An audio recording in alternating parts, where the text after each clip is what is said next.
અર્જુનભાઈ એટલે કોંગ્રેસ અને કોંગ્રેસ એટલે અર્જુનભાઈ. મારે એની વાત આવવાની છે. મારી કારકિર્દીની કેરિયરથી શરૂ કરીને છેલ્લી ચૂંટણી સુધી અમે હામાં લડ્યા. અર્જુનભાઈ એટલે કોંગ્રેસ અને કોંગ્રેસ એટલે અર્જુનભાઈ. વાસ્તવમાં એવું હતું, અર્જુનભાઈ વગરની કોંગ્રેસમાં આવે લડવાઈ એવી કોઈ નથી. એટલે એ અર્જુનભાઈ પણ ભારતીય જનતા પાર્ટીમાં જોડાણા અને એને માટે મહેર સમાજે એક રસ્તો બનાવ્યો. એને માટે પણ હું મહેર સમાજને ધન્યવાદ અને એટલે એકંદરે હવે સામાજિક સમરસતા થઈ ગઈ, સમરસ સમાજ થઈ ગયો પાર્ટીની દૃષ્ટિએ. એનો એક મોટો બેનિફિટ મળશે. એટલે વિધાનસભામાં પણ લોકસભા અને વિધાનસભા એ બંનેની અંદર આપણે બધાએ મતદાન સારી રીતે થાય એવો પ્રયાસ કરવો જોઈએ. બે ત્રણ વિષય એવા છે કે જે તમારી સાથે શેર કરવાનું મને ગમે એટલા માટે કહું. ખાલી એક, મોદી સાહેબે હમણાં કામ કરવાની એની જે પદ્ધતિ છે એમાં એક મોટો સુધારો કર્યો છે. હવે ભારત સરકારની યોજનાઓનું 100% અમલીકરણ કરવા માટેનો એમણે નિર્ણય કર્યો છે. હવે એવું નહીં કે ભાઈ મકાનની ફાળવણી કરવાની છે તો જે લાગુ પડતા હોય એવા 100 લોકો હોય તો એમાંથી 60-70ને મકાન મળી જાય તો અમે કલેક્ટરને સર્ટિફિકેટ આપીએ કે તમે 70% સિદ્ધિ હાંસલ કરી દીધી છે. હવે એવું નથી કરવાનું. હવે 100નું નક્કી થયું તો 100-100ને મળવા જોઈએ એવી યોજનાનો સરકાર સામે લક્ષ્ય રાખ્યો છે કે જે કોઈ યોજનાઓ થાય એનો 100% અમલ કરાવવા માટેનો પ્રયાસ કરવો જોઈએ. હવે સરકારના વડા તરીકે પોતાના પરફોર્મન્સને 100% તરફ લઈ જવાનો પ્રયાસ કોઈ સરકારના વડા કરતા હોય, મારી સરકારના વડા છે, મારી પાર્ટીના વડા છે, મારા નેતા છે એટલે નહીં, પણ કોઈ પણ પાર્ટીના નેતા હોય, કોઈ પણ સરકારના વડા જો 100%નો અમલ કરવા માટે લોકતંત્રની અંદર પ્રયાસ કરતા હોય તો નાગરિક તરીકે 100% મતદાનની તરફ આપણે જવું જોઈએ. 100% મતદાન આપણે થવું જોઈએ. હવે તમે અહીંયા હું વાત સાંભળતો તે પ્રમાણે 700 ઘર છે આપણા રાજકોટની અંદર. એટલે એક પ્રકારે મોટી સંખ્યા પણ ગણાય ને એક પ્રકારે નાની સંખ્યા પણ ગણાય. તો મોટી સંખ્યા કે નાની સંખ્યામાં ન પડીએ, પણ તમારી પાસે બધાના નામ સરનામા હશે, મતદારની પાકી યાદી તમારી પાસે હશે. તો મતદાનના દિવસે સાંજે મહેર સમાજના પ્રમુખનું એવું નિવેદન આવી શકે કે અમારા સમાજે 100% મતદાન કર્યું છે, એવું નિવેદન આપવું. આ દિશા દેખાડવાનું, આ વખતે આ દિશા દેખાડવાનું કામ થશે. પછી બધા સમાજ હરીફાઈ કરશે.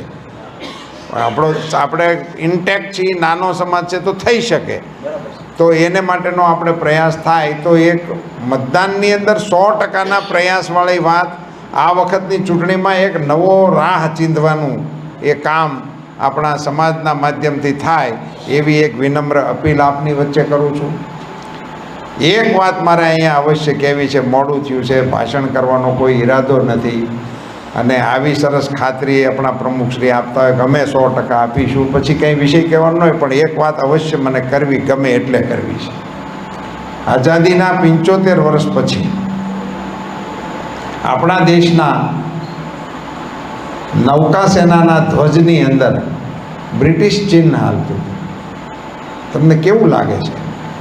બ્રિટિશરો જે આપણી ઉપર રાજ કરતા હતા અને એનું જે બ્રિટિશરોનું ચિહ્ન હતું એ 75 વર્ષ આપણી નૌસેનામાં રહ્યું. આઝાદ ભારતની નૌસેનાની અંદર પણ જે સિમ્બોલ હતું એ બ્રિટિશના વખતનું આવ્યું. 75 વર્ષ હાલ્યું. વિક્રાંત નામનું એક જહાજ, મોદી સાહેબે આપણું એક લશ્કરી જહાજ બન્યું, એને કોચીનની અંદર સમુદ્રના આપણા નૌકાદળની અંદર જોડ્યું. એ એક જહાજ 20,000 કરોડ રૂપિયાનું છે. એક જહાજ, એની અંદરથી ફ્લાઇટ ઉડી શકે છે, એની અંદર લેન્ડ થઈ શકે છે એવું જહાજ છે. 20,000 કરોડ રૂપિયાનું. 20,000 કરોડ રૂપિયા એ અગત્યનો આંકડો નથી. આજે ભારતની સેનામાં 1 લાખ કરોડના હથિયારોના આપણી પાસે નમૂનાઓ છે, એ આપણું ગૌરવ છે. પણ આ 20,000 કરોડનું જે જહાજ છે એ 100% મેડ ઇન ઇન્ડિયા છે. 100% એમાં નટ બોલ્ટ કોઈનો નાખ્યો નથી. આપણે ત્યાં સારા કાર્ટિસ્ટ નહોતા મળતા. મારે ત્યાં કાંઈ એનું વર્ણન કરવાની જરૂર જ નહીં, નહોતા મળતા. હવે તમે કરો કે એની ઉપર આપણે આયાત ઉપર નિર્ભર રહેતા હોય અને આયાતનો એ સામાન ટાઈમે ન પહોંચે ને વોર શરૂ થઈ ગઈ હોય તો પછી ત્યાં શું કરવાનું?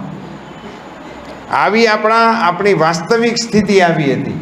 એને બદલે ભારત આજે ડિફેન્સની અંદર નિકાસ કરતો દેશ બની ગયો છે. નિકાસ કરતો, આયાત નહીં, આપણે નિકાસ કરતા થઈ ગયા છીએ. હમણાંનો ઇન્ડિયન એક્સપો જે થયો છેલ્લો ગાંધીનગરની અંદર ડિફેન્સનો, એ 100% સ્વદેશી કંપનીઓનો હતો. એક પણ વિદેશી કંપની એની અંદર નહોતી.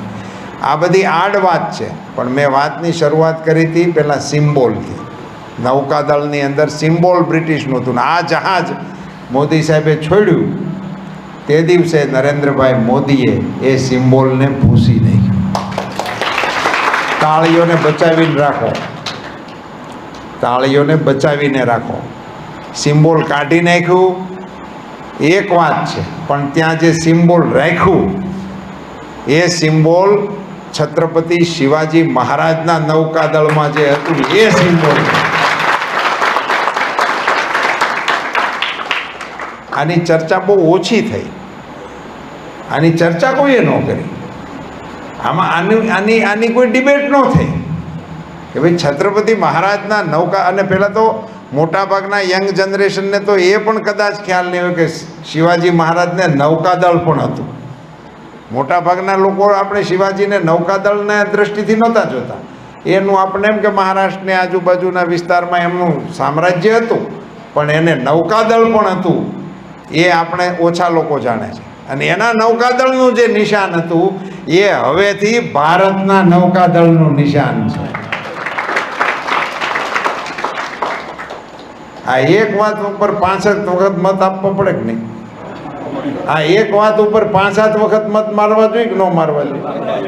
આઝાદીના 75 વર્ષ પછી હિન્દુસ્તાનની અંદર હિન્દુસ્તાનનું ગૌરવ વધે એ પ્રકારના સ્ટેપ લેવાનું. એમ આમાં બે વાત છે ને, વિકાસે છે, ડિફેન્સનું આપણું શક્તિ પણ છે અને એમાં આપણું ગૌરવ પણ છે. બે કામો મોદી સાહેબે એકલા મંદિર બનાવ્યા હોત તો કાંઈ બહુ મહત્વનું નહોતું.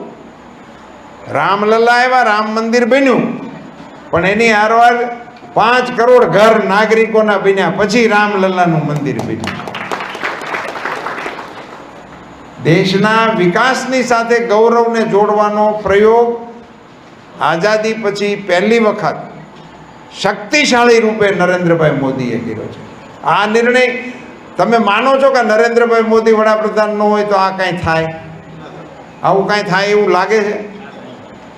દિલ્હીની અંદર આપ બધા રાજપથ જોવા ગયા હશો, રાષ્ટ્રપતિ ભવન જોવા ગયા હો. ત્યાં રાષ્ટ્રપતિ ભવનથી આગળનો જે આખો પટ છે એનું નામ રાજપથ હતું.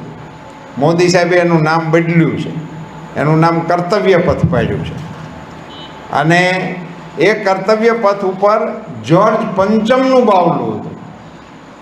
બ્રિટિશરોએ જે દિવસે પાર્લામેન્ટ બનાવી છે, જે દિવસે આ સચિવાલયો બનાવ્યા હતા, એ વખતે એમણે એમના સમ્રાટ તરીકે 5મો જ્યોર્જ હતો, જ્યોર્જ પંચમ, એની પ્રતિમા ત્યાં બેહાડેલી હતી. એ જ્યોર્જ પંચમની પ્રતિમાની જગ્યાએ હવે તમે જશો તો ત્યાં સુભાષચંદ્ર બોઝની પ્રતિમા બેસાડી. આ નિર્ણયો મોદી સાહેબ ના હોય તો કોઈ દિવસ થઈ શકે એવા નહોતા મિત્રો. કારણ કે કેટલાક લોકોના મગજમાં મત સિવાયનું કાંઈ છે નહીં, ને મત હેમાંથી મળે. સુભાષચંદ્ર બોઝને અત્યારે કોણ યાદ કરે? શેને માટે યાદ કરવા? એ નેતા આજે એવા છે કે આજે એનો નારો જુવાનોને ઊભા કરી દે, તુમ મુझे ખૂન દો મેં तुम्हें આઝાદી દૂંગા. કેવો નેતા હશે આપણો! આઝાદી માંગવાની વાત નહોતી. નેતાજી સુભાષચંદ્ર એમ માંગતા હતા કે અંગ્રેજો પાસે આપણે આઝાદી માંગવાની ન હોય, આપણે આઝાદી આંચકી લેવાની હોય. આવો નેતા, એને ભૂલવાડી દીધા. જય આપણા કચ્છના શ્યામજી કૃષ્ણ વર્મા એ ક્રાંતિકારીઓના ગુરુ ગણાતા. ક્રાંતિકારી નહીં, ક્રાંતિકારીઓના ગુરુ આપણા કચ્છના હતા. સાહેબ એને 13 દેશમાંથી હદપાર કરેલા. તમે કલ્પના કરો એની તાકાત કેવડી છે, બ્રિટિશરો સામે એમની લડત કેવડી છે. 13 દેશમાંથી હદપાર હતા અને ત્યાં લંડનની અંદર એનો સૂરજ નહોતો આથમતો તેથી ત્યાં એણે ઇન્ડિયા હાઉસ બનાવ્યું હતું. લંડનની અંદર ઇન્ડિયા હાઉસ. અને આપણા દેશના દીકરા દીકરીઓને ત્યાં ભણવા જવું હોય તો એને સ્કોલરશિપ આપતા. એ સ્કોલરશિપના ફોર્મમાં એક લીટી એવી લખાવતા કે હું બ્રિટિશરની નોકરી નહીં કરું. એવા ગજબના નેતાઓ હોય છે આ દેશ પાસે.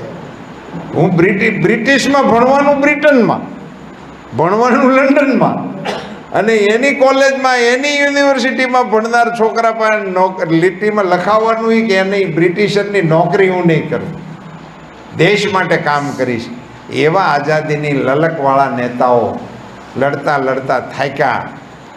અંતિમ દિવસો આવ્યા અને જાજુ જીવાશે નહીં એવું લાગ્યું ત્યારે એણે પોતાના ખર્ચે જીનીવા બેંકની અંદર લોકર રાખ્યું અને એના મિત્રોને કહ્યું કે મારો અગ્નિ સંસ્કાર કરીને મારા અસ્થિ આ લોકરમાં મૂકી દેજો. એનું ભાડું પોતે ભરતા ગયા અને એની અંદર ચિઠ્ઠી લખી કે આ લોકરમાં મારા અસ્થિ છે, એ અસ્થિ આઝાદ ભારતનો કોઈ નાગરિક આવે તો એને આપજો. એના કુટુંબનું નામે નહોતું લખ્યું. આઝાદ ભારતનો નાગરિક આવે તો એને આ અસ્થિ આપજો એવું લખીને વિયા ગયા. અસ્થિ ત્યાં પીડ્યા રહ્યા. હું આ મહેર સમાજના સ્નેહ મિલનના કાર્યક્રમમાં આપને એક સવાલ પૂછું, એ અસ્થિ ક્યારે લેવા જવા જોઈએ?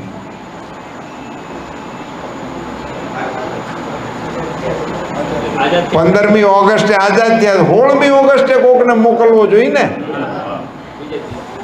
એ 16મી ઓગસ્ટ તો વહી ગઈ, સરકારો વહી ગઈ. નરેન્દ્રભાઈ મોદી ગુજરાતના મુખ્યમંત્રી બન્યા ત્યારે મોદી સાહેબ જીનીવા જઈ અને શ્યામજી કૃષ્ણ વર્માના અસ્થિનો કળશ ખંભે લઈને ગુજરાતની ધરતી ઉપર. અને તમે ક્યારેય કોઈ કચ્છ ગયા હો, જોયું હોય, ના જોયું હોય તો એક ભલામણ કરું છું. માંડવી એ શ્યામજી કૃષ્ણ વર્માની જન્મભૂમિ છે અને ત્યાં માંડવીમાં જેવું ઇન્ડિયા હાઉસ લંડનની અંદર એમણે બનાવ્યું હતું એની પ્રતિકૃતિ આજે માંડવીની અંદર મોદી સાહેબે બનાવી છે. લંડનનો જવાનું હોય એણે માંડવીમાં જઈને જોઈ આવવું.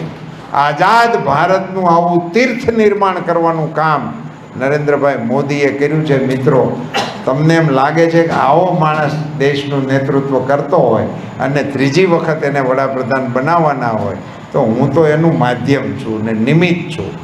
પણ આખા દેશમાંથી આવી પ્રકારની શાસન પ્રણાલી આઝાદી પછી આપણને પહેલી વખત જોવા મળે છે. એને મત આપવા માટેની ભલામણ કરવા હું તમારી વચ્ચે આવ્યો છું. બાકી નાળા પુલિયા ને એ બધું તો થયા રાખે ને ભાંગ્યા રાખે ને ટેન્ડર આવ્યા રાખે ને ગયા રાખે, એની હાટુનું મતદાન નથી. આ મતદાન દેશના સ્વાભિમાન માટેનું છે, ભારતના રાષ્ટ્ર અભિમાન માટેનું છે અને વિશ્વની અંદર ભારતનો વટ પાડવા માટેનું છે.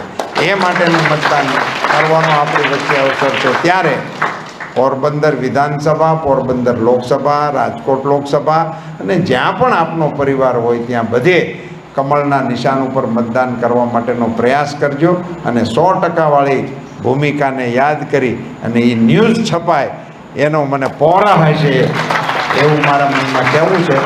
અને આપ સૌએ ખૂબ વિલંબ છતાં અમારી રાહ જોઈ અને અમને આ બે વાત કરવાનો અવસર આપ્યો, અમારું સન્માન કર્યું.